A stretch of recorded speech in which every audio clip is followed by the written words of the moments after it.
No power greater than X.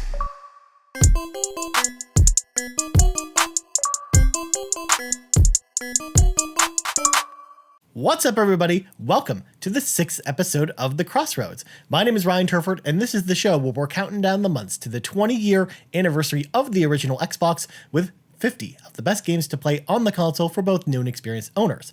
We dive into the brief history of each game and talk about what makes them awesome. As always, we'd love your feedback on this and all of our shows on Twitter over at the Xbox Drive, or you can reach out to me directly anytime at Ryan Turford. Now, Remedy Entertainment is a name that everyone kind of knows in the world of Xbox nowadays for games like Control and Alan Wake and Quantum Break.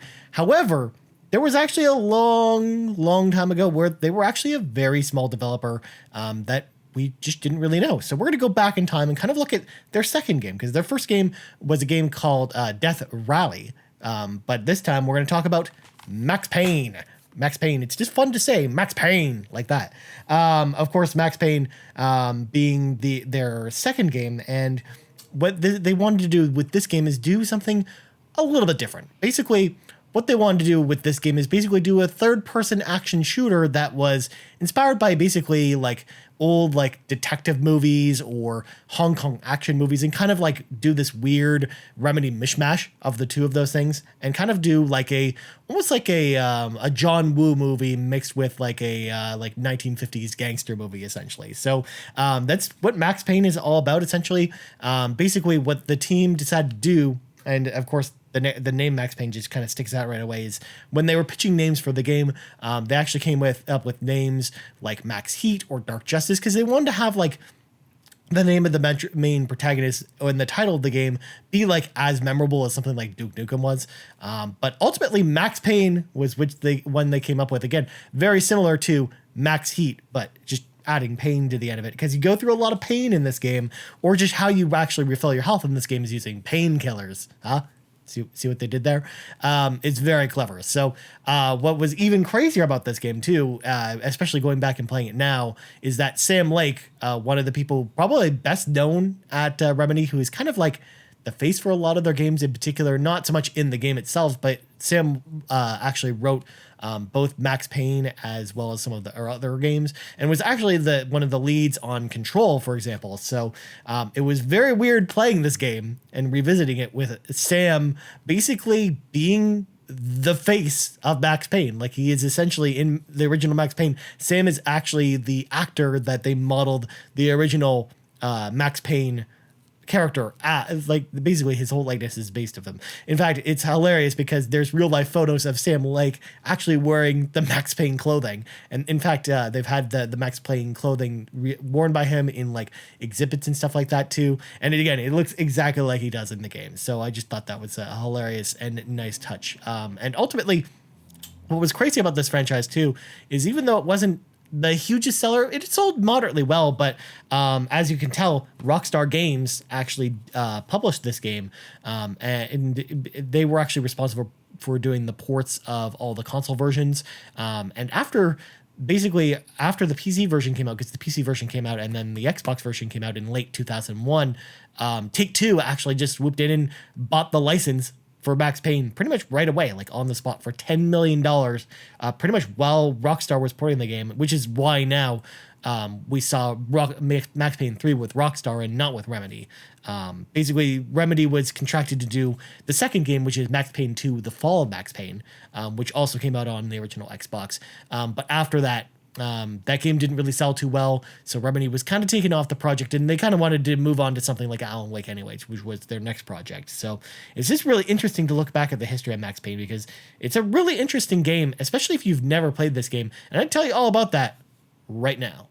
Now, in case you haven't played it, in Max Payne, you play as the titular character, who is a former NYPD officer after his wife and child are murdered by some looters who are under the influence of narcotics. He joins the DEA in order to stop drug crimes like this one that cost him his family. However, after a routine meeting with an NYPD officer in a Newark subway goes wrong, he is framed for the murder of the officer. Max sets off to stop the mafia family responsible for framing him, as well as to stop the trafficking of a new drug called Valkyr, all while basically fending off the cops. Max Payne's story is a neo-noir detective story that is surprisingly engrossing and is definitely well told.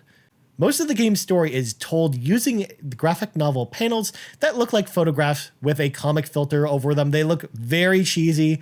However, they really help convey the interesting story in a unique way, in all the right ways that actually really works in a surprisingly Remedy way. Like this game, again, if you've played a Remedy game before, you kind of know what to expect. They're kind of weirder, off the wall kind of games where they try and tell like a super serious story, but they tell it in kind of like an interesting way, I guess. That's kind of the way I'm going to put it anyways. And if you've played a game like Control or a game like Alan Wake, you kind of know what I'm talking about. And I actually really liked the story in Max Payne. Like I thought it was surprisingly gritty and mature for the time. And honestly, I think that it's a great play even today, as far as the story is concerned. It's not overly deep or anything like that, and it doesn't waste your time. It takes about 8 hours to finish the game, and it doesn't really offer too much replay value beyond replaying the story again. But honestly, I think the story in Max Payne surprisingly solid, and definitely I can see why a company like Take-Two wanted to snap up the rights right away after porting the game, because the story itself was actually really deep. And actually, this game, Max Payne, actually won a lot of awards for its story back in the day, back in 2001, including from IGN and GameSpot and stuff like that, specifically for the best story category across any game from 2001. That was the year Halo came out, so as well as other games. So yeah, I think that Max Payne, great story. A fantastic story from top to bottom. Again, it's not amazing, but I think it's definitely worth the playthrough just for the story alone. While the story in Max Payne is great, what really kept me coming back all these years later is its unique gunplay. Inspired by Hong Kong action films like I mentioned earlier, bullet time is in full effect here, as you'll be flying through the air with guns blazing, taking on a wide variety of enemies. Similar to games like Fear, you only have a limited use of the slow motion ability, but you can use it to great advantage over your foes. Combat overall has a very arcadey feel to it that you'd normally think really wouldn't go with such a gritty story, but it really works in, again, the most Remedy way possible. You wield a litany of weapons that feel satisfying to use and to mix and match along the way. I mean, there's no greater feeling than like diving through the air with like dual pistols, like shooting at the enemies in slow-mo. And again, it's one of those things where this was around the same time where the Matrix had just come out, maybe 2 years ago, or at least when the development of this game started, which again had a huge influence on everything from movies to TV shows to video games in particular. And a lot of video games were starting to steal the slow-mo mechanic. And actually Max Payne was the first one that actually did it in a great way. And I really like the slow-mo mechanic going forward. Even today, like you would think that maybe it would feel a little bit cheesy to use, or maybe it would feel like overused, but no, man, it really feels fluid and like within the combat and the constraints of the game. And it just makes sense. And again, the gunplay, again, very arcadey. Again, it's not like a serious third-person shooter or anything like that. Again, it's very much meant to be like you basically run in just guns blazing and shoot people. This game doesn't have any stealth. This game doesn't have any cover. You're very much just using the slow-mo dodge mechanics to your advantage and just your superior weaponry and just chugging painkillers, essentially, just like the name suggests. So yeah, actually the gunplay in Max Payne, it almost feels like an arcade game in some ways with like a story on top of it. And again, I like that kind of unique blend. Like it doesn't really feel like anything else that we get in from modern games. And I actually think that it's definitely worth the revisit for the gameplay as well. The one aspect of Max Payne that doesn't really hold up all that well, though, are its visuals, specifically the environments themselves. While they do look and feel appropriate to the grimy New York City that it's trying to portray, the environments definitely look their age today, and it can be a bit confusing to navigate the environments now.